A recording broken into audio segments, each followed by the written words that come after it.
Étant bombardés par la toxicité des médias, nous avons malheureusement une vision négative de la vie. Dans cette vidéo, je vais vous expliquer pourquoi, et je vais vous proposer une méthode pour adopter un autre regard sur la vie. Nos yeux sont la porte d'entrée du monde qui nous entoure. C'est l'organe d'interprétation de notre environnement. Nos yeux sont aussi le premier filtre de nos émotions. Et je suis aujourd'hui intimement convaincue que si le citoyen moyen a une vision aussi négative de sa vie et du monde qui l'entoure, c'est en grande partie à cause de ce qu'il voit. Il y a 50 ans, l'information se limitait à des articles de journaux et à des émissions de radio. La connaissance pure se trouvait dans les livres et les seules images auxquelles nos yeux étaient confrontés se trouvaient dans la nature. Aujourd'hui, nous sommes assaillis de toutes parts par des images, journaux télévisés, internet et les réseaux sociaux de nos smartphones. Nous scrollons des tonnes d'images par jour et notre cerveau est en overdose. Et nous aurions tort de sous-estimer la puissance de ces images. Le rythme des images ou encore leurs couleurs ont un effet bien particulier sur notre cerveau. Et on connaît très bien ces effets en psychologie. Nous savons que visionner des images de paysages, de l'océan ou d'un aquarium provoque un sentiment d'apaisement. Les images d'un feu de cheminée entraînent un sentiment de chaleur et de bien-être. A l'inverse, les images rapides et violentes engendrent la colère et la violence. Regardez donc l'effet des jeux vidéo. Les couleurs, c'est le même principe. Les couleurs froides entraînent le calme, la paix ou encore la tristesse. Mais les couleurs chaudes provoquent la peur, le danger, la colère et la violence. Si on a supprimé les peintures rouges sur les murs des cantines, ce n'est pas un hasard. Et maintenant que je vous ai parlé de l'effet des images, réfléchissez. Que voyez-vous tous les jours sur vos écrans? Les débats colériques de nos politiciens, les villages ravagés par l'eau ou les vents, les incendies d'Australie, ou encore la peur des habitants chinois essayant d'échapper à la propagation d'un virus. Tout ceci largement relayé par l'ensemble des médias qui savent très bien manipuler les images et faire de nous des accros à l'information. Nous ne sommes que des drogués médiatiques.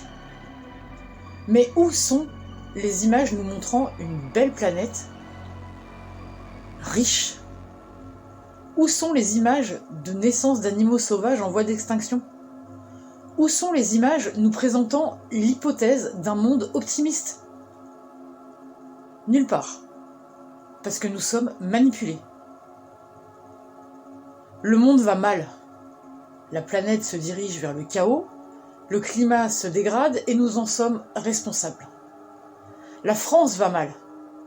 Le chômage augmente, il y a de plus en plus de sans-abri. On voit des grèves à tous les coins de rue, etc., etc. Voilà le message. Tout ceci est vrai, en partie. Mais en partie seulement. Si on s'arrête à ce petit discours alarmiste, il n'est pas surprenant que nous ayons une vision négative de tout et que nous devenions de plus en plus pessimistes. Moi, je vous propose de voir les choses autrement. Et si on essayait d'être objectif et de voir les points positifs plutôt que de se focaliser sur les points négatifs? Au lieu de râler lorsqu'un service de transport est en grève, nous devrions nous réjouir de pouvoir en profiter le restant de l'année. Combien y a-t-il de pays où le réseau ferroviaire est inexistant?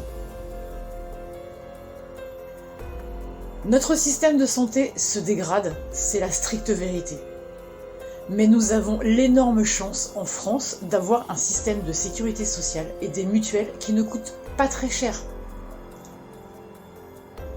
Comparez avec les systèmes de santé des États-Unis, de l'Angleterre ou encore de l'Allemagne, et vous verrez que nous ne sommes pas à plaindre. En France, tout est facile. Nous avons des services sociaux pour tout, des aides et des assistances gratuites.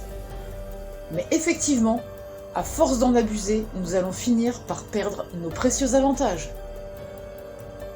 Savez-vous que nous sommes le seul pays d'Europe à bénéficier d'une prise en charge des transports sanitaires assis?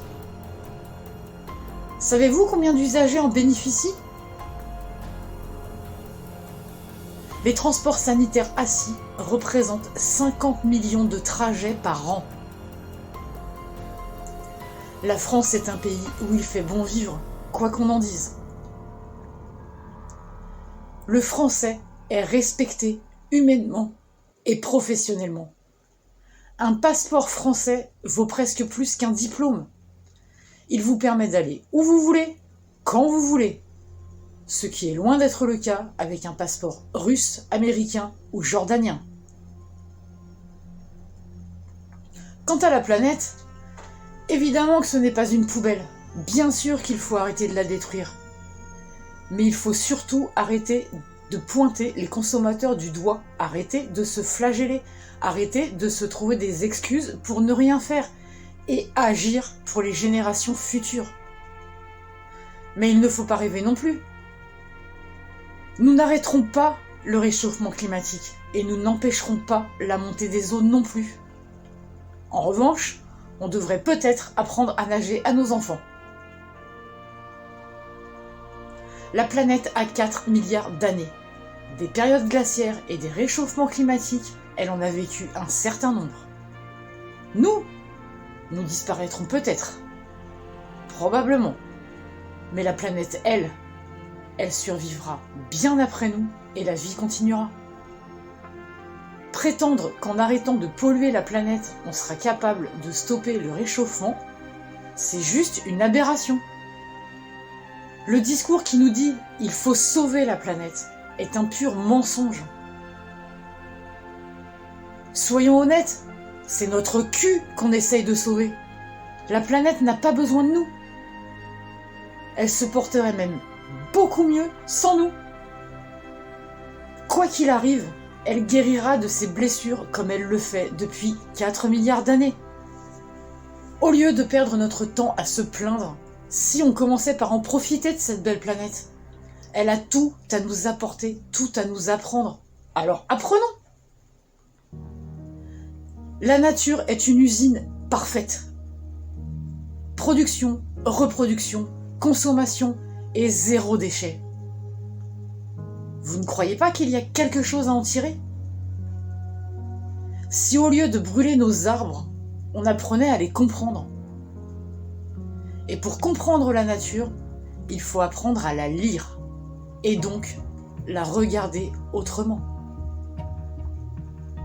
Si vous lisez le roman, vous tomberez sur un passage qui dit, et là je cite, « J'adore la manière dont tu regardes l'océan. C'est comme quand tu regardes le ciel. C'est un peu comme si tu lui parlais. Tu ne voudrais pas traduire? Parce que personnellement, moi, je ne comprends pas son langage. Mais on dirait que toi, oui. » Et c'est vrai, j'ai toujours trouvé cette attitude étrange et je ne comprenais pas. Mais je trouvais ça touchant, alors je l'observais sans un mot. Aujourd'hui, je m'efforce de faire exactement la même chose. Je comprends ce que la nature lui apportait, une forme d'apaisement et de bien-être. Et c'est cette vision positive qu'elle avait sur la nature qui lui donnait l'optimisme dont elle avait besoin. Elle puisait son énergie au cœur même de la nature. Et c'est ça, la leçon que je voudrais vous faire comprendre. En clair, il faut changer de paradigme. Il faut transformer le négatif en positif. Apprendre à voir le verre à moitié plein et non à moitié vide. Et pour en arriver là, je vous propose d'entamer une diète médiatique. Sélectionnez vos contenus. Arrêtez d'agir comme des moutons. Profitez de votre temps libre pour vous reconnecter à la nature. Partez marcher en forêt, au bord d'un lac ou près de l'océan, et apprenez à regarder. En ce qui me concerne, je ne regarde plus du tout la télévision depuis environ 2 ans. Et je m'en passe très bien. Je sélectionne des reportages, des conférences ou des articles sur des sujets qui m'intéressent. Et je regarde une fiction de temps en temps pour me divertir. Je me suis mise à la pratique de la randonnée en solitaire et même dernièrement à la méditation. Résultat, j'ai l'impression de revivre. Je dors beaucoup mieux, je me sens beaucoup plus équilibrée, beaucoup plus sereine et nettement moins stressée. L'écriture de mon roman a changé beaucoup de choses dans ma vie, c'est vrai. Et c'est ce qui me permet aujourd'hui de pouvoir tenir ce discours et de vous en faire profiter. Alors si vous voulez vous aussi vivre plus sereinement, eh bien voilà une méthode. Il ne vous reste plus qu'à l'appliquer. En attendant la prochaine vidéo, vous pouvez retrouver les réflexions précédentes dans les petites fiches en haut de l'écran. Dans l'intervalle, n'oubliez pas de vous abonner et bien sûr, ne lâchez pas, n'abandonnez pas.